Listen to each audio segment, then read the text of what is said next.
Bonjour à toutes et à tous, c'est Gilles Mansillon. Je venais vous saluer aujourd'hui comme régulièrement. Je vais tirer quelques oracles, je vais discuter de 2-3 idées pour d'essayer de continuer à ancrer tous ces principes qui se préparaient pour vraiment cette nouvelle vie qui arrive, le nouveau portail qui arrive avec là, il y a d'abord cette nouvelle lune en Verseau et ce portail, ça c'est le 1er et le 2 février, hein, on se prépare vraiment. J'ai dû traverser la France, je suis revenir en Normandie, à Rouen, chez mon ami Anthony.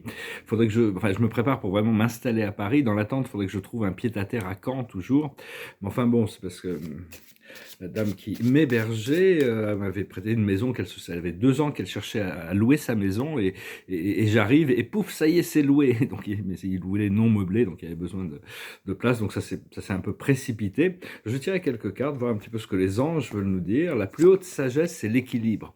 Le point d'équilibre, c'est le cœur. Le cœur, c'est le point d'équilibre, c'est l'outil essentiel qui va nous permettre de naviguer les temps qui arrivent. Ce qu'il faut comprendre, c'est l'unité.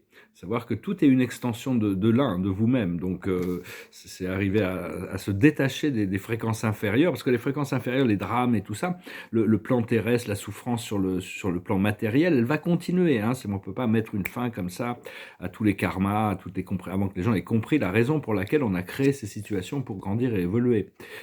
Ce qu'il faut faire, c'est la rencontre. On est prêt. Nouvelle rencontre.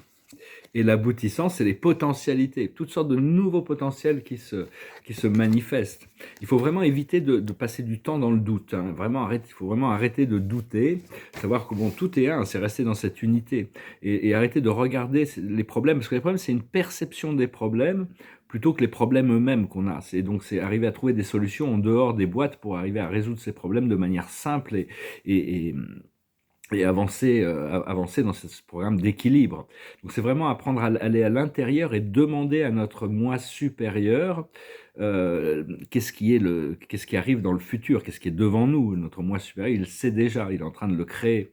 Et donc et on va être vraiment disculpé pour d'avoir dit toute cette vérité, parce qu'on a essayé de présenter des vérités, c'est une sorte de vérité qu'on a présentée en tant que tous ceux qui essayent d'éclairer le monde, quand même. Et donc, et on n'a pas été pris au sérieux. Mais enfin, tout ça, il va y avoir vraiment tout ça, la vérité va sortir et tout va être reconnu. Hein. Donc, parce que cette guerre contre l'obscurité, ça fait des milliers d'années que ça se déroule, hein, de toute manière, et ça va continuer dans les plans inférieurs. Donc c'est vraiment arriver à trouver le point d'équilibre à l'intérieur du cœur, d'être l'amour et d'être dans la présence de Dieu, d'être l'amour et la lumière. Et donc, parce qu'il va y avoir des arrestations, des exécutions, il va y avoir toutes sortes de choses qui vont se passer hein, dans cette révélation de la vérité. Et donc, il va vraiment falloir rester bien connecté à la lumière et l'amour pour garder ce point d'équilibre, pas tomber dans le piège de la haine, de la vengeance, de ces choses inférieures, hein, de la peur. Enfin, il va y avoir toutes sortes de choses. De toute manière, les révélations qui arrivent vont certainement bousculer le monde. Comme jamais, hein, de toute manière. Bon, justement, la plus haute sagesse, c'est l'être équitable, c'est le point d'équilibre, c'est la balance. Ce qu'il faut comprendre, c'est les connaissances profondes, continuer à dépendre des connaissances qui nous viennent de l'intérieur. Ce qu'il faut faire, c'est rester flexible, c'est pouvoir être toujours, rester flexible, ne pas être intransigeant avec la vie. La vie, elle nous amène là où elle doit nous amener, dans l'acceptation. Et l'aboutissant, c'est le chaos et le conflit, c'est-à-dire l'explosion de toutes ces choses qui n'ont plus de raison d'être, pour revenir à l'ordre divin. Et donc, savoir qu'on est protégé de toute manière de tout ça par des forces divines à travers tout ce procédé. Hein. Mais ça, c'est au plus on invoque, au plus Dieu est avec nous, qu'on le veuille ou pas, qu'on le sache ou pas. Donc, au plus on prend conscience de reconnaître Dieu dans la vie, au plus Dieu peut nous reconnaître et nous intégrer dans des fréquences supérieures. Et donc, parce que tout est accéléré, donc il faut prendre le temps de respirer, de ralentir pour pouvoir vraiment se synchroniser avec ce qui arrive, puisque c'est accéléré, les choses changent vite. Et arrêter de surfer sur des émotions inférieures. Quand il y a une émotion inférieure ou une idée inférieure ou un programme de la matrice qui est dualisé, ne pas l'utiliser pour surfer, pour créer des rythmes. Il faut essayer de les arrêter quand même, ces rythmes négatifs, enfin, inférieurs. Devenir maître de notre vie, hein, arriver à obtenir l'harmonie de notre corps émotionnel et demander demander à l'intérieur hein, à cette harmonie divine nous puisse nous apporter la réalisation de nos rêves, de nos objectifs et de nos aspirations, hein. Donc, pour arriver à manifester, en réalité, c'est un procédé de tourner des potentiels en actuels. Donc, je vais retirer quelques cartes. Je vais tirer une carte avec ce tarot des vies passées. Et la carte de la journée, c'est l'orphelin. L'orphelin, c'est le sentiment de s'être séparé de la source. C'est vraiment le retour à la source, c'est ce qui est essentiel.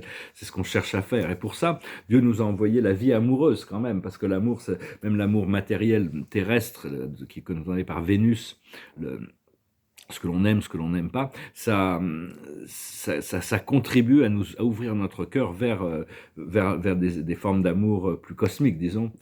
Et, et la mère Terre, elle est en train de s'aligner, fusionner avec la mère de l'univers, avec la déesse, avec Sophia, hein. Donc vous pouvez vraiment les appeler.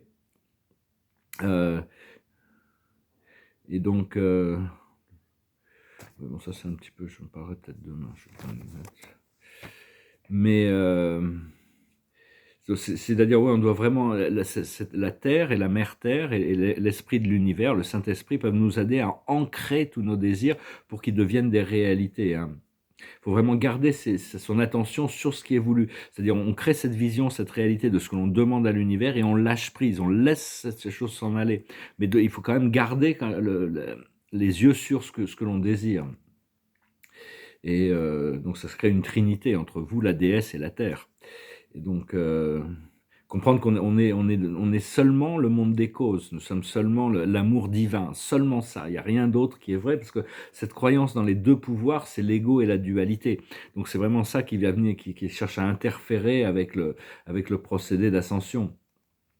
C'est l'intégration du divin masculin, de l'esprit mental, du pouvoir de l'action, et du divin féminin, le cœur, le pouvoir de l'amour, de la réceptivité, hein. Et on doit méditer et trouver la balance entre ces forces. On doit continuer à se tourner vers l'intérieur et de chercher des moments d'immobilité collective ou individuelle. Et parce qu'on doit passer de la conscience divine, de ce qu'on a pu comprendre, jusqu'à l'expérience du divin. Maintenant, c'est le challenge, mais Dieu nous ouvre des portails, hein. De toute manière, il y a toujours des portails, des choses qui se préparent. Et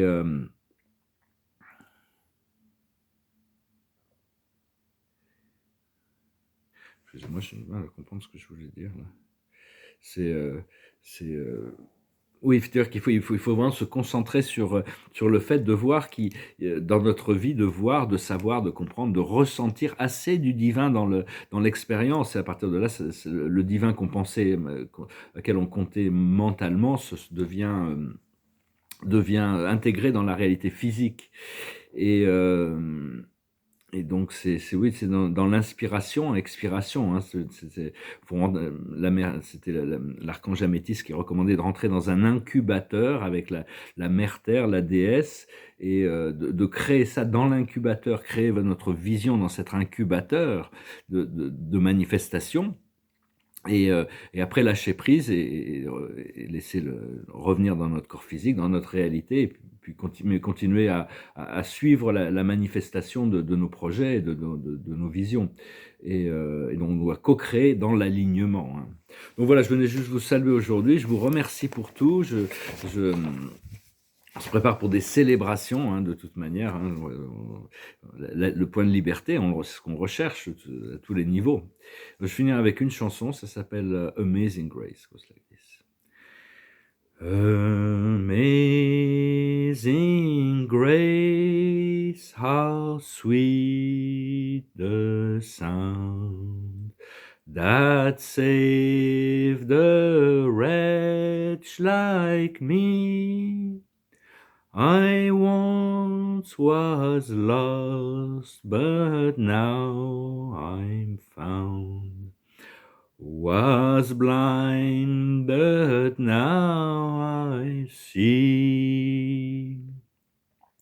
'Twas grace that taught my heart to fear, and grace my fears relieved.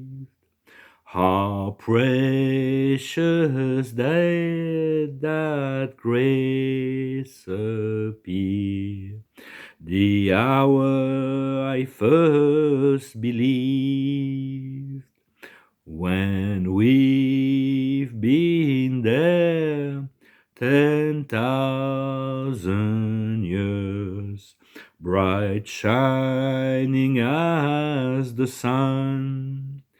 We've no less days to sing God's praise than when we first began. Amazing Grace.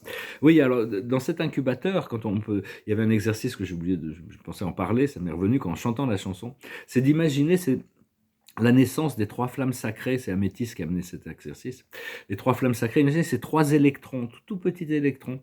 Et tout d'un coup, ces trois électrons, ils sont activés avec trois flammes sacrées. Au centre, il y a une flamme dorée. À la gauche, il y a une flamme rose. Et à la droite, il y a une flamme bleue. Et petit à petit, on active ces flammes sacrées jusqu'à ce qu'elles puissent devenir comme ces trois petites flammes.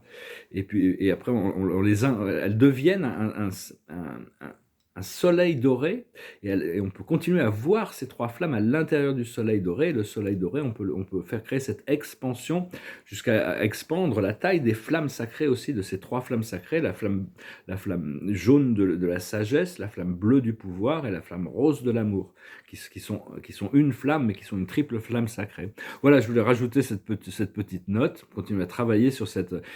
Et en envoyant de l'oxygène, on active, à chaque fois qu'on inspire, ce soleil doré, ce soleil jaune à l'intérieur de nous, il prend de la force à chaque fois qu'on l'active à travers notre respiration. Voilà, je voulais venir vous saluer aujourd'hui, je vous remercie pour tout. Là, je suis un peu en transition, mais bon, il va falloir que j'essaie de m'occuper de mes affaires à Caen, donc je vais essayer de revenir à Caen le plus tôt possible, et puis je vous dis à bientôt, bien que c'est mon installation à Paris, les esprits, vraiment, l'esprit me prépare vraiment pour une transformation radicale qui arrive très très rapidement. Je vous souhaite une excellente journée, je vous dis à bientôt, à Adonai.